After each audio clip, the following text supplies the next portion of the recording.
Hi, my name is Destiny Smith. One thing about me is that family's always been very important to me.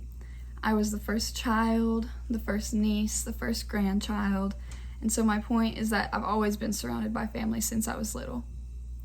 For a lot of my life, I didn't know my purpose to my family, and I didn't even know my purpose to myself.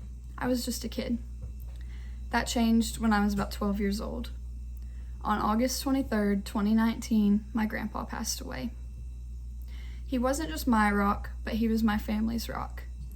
I remember being in the hospital that day, and everybody kept mentioning how surprised they were that I was handling it so well. Everybody kept asking me, "Why aren't you crying?" Why wasn't I crying? Well, I wasn't crying because I was the strongest person in that room. I didn't know it at the time, and the people around me didn't know it at the time, but I was. When I was 12 years old, I found my purpose to my family. I found that my purpose was to be their rock. That day, although it was so terrible, I learned a lot about myself, and it made me the strongest I've ever been. I gave my first speech at my grandpa's funeral. Today, I'm giving a speech to you all. This many years later, and I still feel that I'm the strongest I've ever been thanks to that day. I'm here to tell you that going through something hard doesn't have to limit your potential.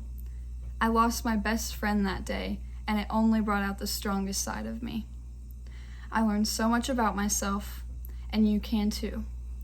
We all go through bad things. I'm sure you're all thinking of a specific bad thing that's happened to you right now. You're probably thinking how you don't think that it was good for you.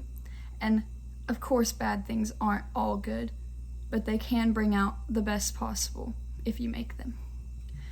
So use the hard times to bring out the strongest piece of who you are. Thank you.